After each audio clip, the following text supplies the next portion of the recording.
देखिएगा, तो पिछले वीडियो में आपने पढ़ा था कि वर्गीकरण के बारे में, आपने पढ़ा था कि वर्गीकरण के बारे में कितने वैज्ञानिकों ने बताया था, कई वैज्ञानिकों ने बताया था। सबसे पहले वर्गीकरण होता क्या है वो समझ लेते हैं। तो सभी जीवों को अलग अलग लक्षणों के आधार पर अलग अलग वर्गों में रखना ही क्या कहलाता है, वर्गीकरण कहलाता है, जिसको सबसे पहले किसने बताया था, अरस्तु ने बताया था। उसके बाद किसने बताया था, कैरोलस लिनियस ने बताया था। उसके बाद फिर आर.एच. व्हिटेकर ने बताया था। पृथ्वी पर लगभग 1.7 से 1.8 मिलियन प्रजातियां पाई जाती हैं, ठीक है, जिन्हें आर.एच. व्हिटेकर ने सन 1969 में, कितना, 1969 में, 1969 में जीवों को 5 जगतों में वर्गीकृत किया।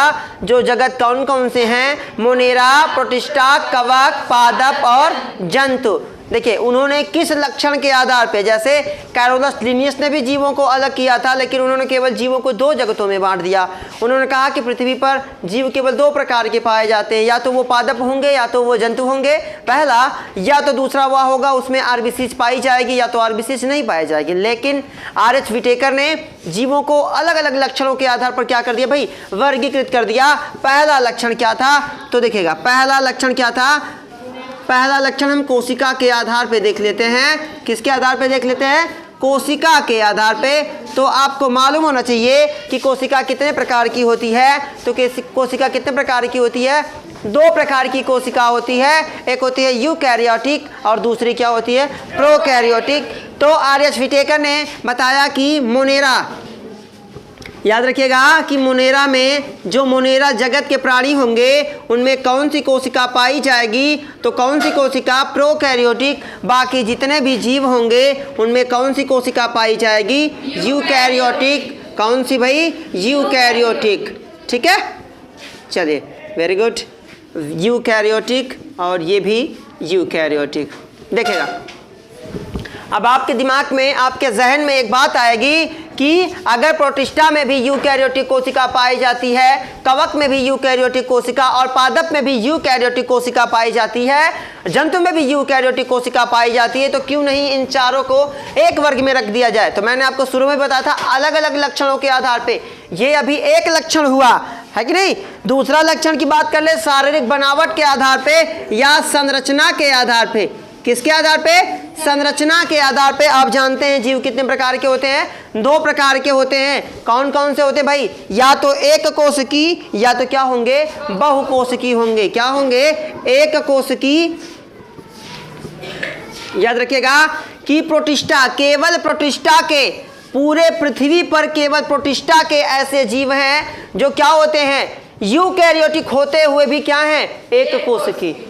आपने पढ़ा है कि वे जीव जिसे आप खुली आंखों से देख सकते हो, जिसे देखने के लिए किसी यंत्र का प्रयोग नहीं करना पड़ता, वो क्या कहलाते हैं, यूकैरियोटिक। उनमें कौन सी कोशिका पाई जाती है, यूकैरियोटिक। लेकिन प्रोटिस्टा के जितने जीव हैं उनमें कोशिका एक ही होती है, लेकिन कौन सी कोशिका होती है, यूकैरियोटिक होगी। ये पॉइंट याद रखिएगा, ठीक है। तो प्रोटिस्टा के जितने जीव होंगे उनमें कोशिका कौन सी होगी, यूकैरियोटिक। लेकिन वे जीव कैसे होंगे, बहुकोश, एक कोशिकी होंगे। और बाकी कवक की बात कर लेते हैं, तो कवक क्या होता है भाई, बहुकोशिकी होता है। क्या होता है, बहुकोशिकी होता है। वैसे जंतु भी क्या होता है, बहुकोशिकी। पॉइंट समझ में आ गया।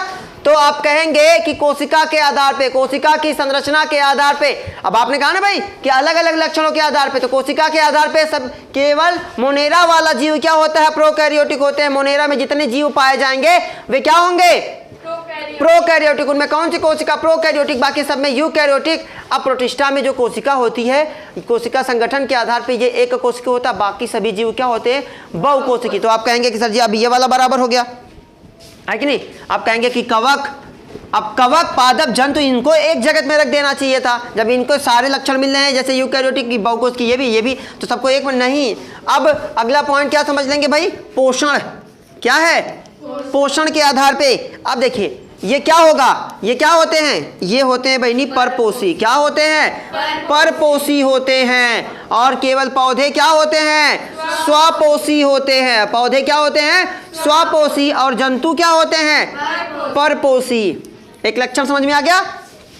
अब देखिए आपके दिमाग में आएगा कि सर कवक परपोषी होता है और जंतु क्या होता है, परपोषी होता है। तो क्यों ना जंतु और कवक को एक में रख दिया जाए? नहीं, अब भोजन करने के आधार पे भी इन्हें दो वर्गों में रख दिया गया भाई। पहला क्या होता है, अवशोषण। जो कवक होते हैं वो भोजन का क्या करते हैं, अवशोषण करते हैं। क्या करते हैं, अवशोषण करते हैं। जबकि जंतु भोजन का क्या करते हैं, अंतर्ग्रहण करते हैं। पॉइंट समझिएगा। तो आर.एच. व्हिटेकर ने जीवों को अलग अलग लक्षणों के आधार पर अलग अलग वर्गों में रखा। कौन कौन से लक्षण थे, ठीक है, कौन कौन से लक्षण थे, तो उन्होंने ऐसे, आप लिस्ट बनाएंगे ऐसे, आपका ये पूरा चैप्टर कवर हो गया। समझ रहे हैं बात को? एक पॉइंट में आपका पूरा चैप्टर कवर हो गया। कैसे? तो आर.एच. व्हिटेकर ने वर्गीकरण की खोज की। कब की थी? सन 1969 में की थी, जिसमें उन्होंने जीवों को 5 जगत, मोनेरा, प्रोटिस्टा, कवक, पादप, जंतु में डिवाइड किया। और उन्होंने बताया कि केवल मोनेरा में प्रोकैरियोटिक कोशिका पाई जाती है, बाकी सभी जीवों में कौन सी कोशिका, यूकैरियोटिक पाई जाती है। प्रोटिस्टा के जीव केवल एक कोशिकीय होते हैं, बाकी सभी क्या होते हैं, बहुकोशिकीय होते हैं। अब कहेंगे कि ये वाले बराबर। अब कवक क्या होते हैं, परपोषी होते हैं। केवल पादप स्वपोषी होता है, बाकी जंतु और कवक क्या होंगे, परपोषी होंगे। और कवक भोजन का अवशोषण करते हैं, जबकि जंतु क्या करता है, अंतर्ग्रहण। इसी लक्षणों के आधार पे अब आप देखेंगे कि कवक यूकैरियोटिक होता है, बहुकोशिकीय होता है, परपोषी होता है। जंतु भी यूकैरियोटिक होता है, बहुकोशिकीय होता है और परपोषी होता है। लेकिन अब इसमें अंतर क्या है, तो इसमें अंतर क्या है, भोजन की विधि का। ये भोजन का क्या करता है, कवक भोजन का क्या करता है, अवशोषण करता है, लेकिन जंतु भोजन का अवशोषण नहीं बल्कि क्या करता है, अंतःग्रहण करता है। जो आप जानते हैं अंतःग्रहण का मतलब क्या होता है कि भोजन को जीवा पर रखना, जहां पे एक एंजाइम पाया जाता है। लार में कौन सा एंजाइम पाया जाता है, टाइलिन पाया जाता है। कौन सा पाया जाता है, टाइलिन। और भोजन क्या कर, दांत क्या करता है, भोजन को चबाकर महीन कर देता है। उसे हम क्या कहते हैं, अंतर्ग्रहण कहते हैं। अवशोषण, डायरेक्ट भोजन को अवशोषित कर लेना, क्या कहलाता है, भोजन का अवशोषण। भाई अवशोषित करना, खाद्य पदार्थों को क्या कर लेना, अवशोषित कर लेना, क्या कहलाता है, अवशोषण कहलाता है। इस पॉइंट को फटाक से नोट करिए, आगे बढ़ते हैं।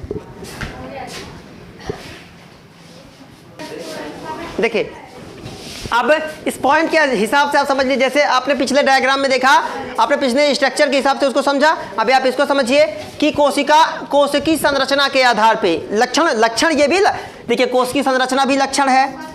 आर.एच. व्हिटेकर ने किन किन लक्षणों के आधार पे किया था, तो कोशिकी संरचना के आधार पे, कोशिकी संगठन के आधार पे, पोषण की विधि के आधार पे, है ना, कई विधियों के आधार पे उन्होंने जीवों को क्या किया था, अलग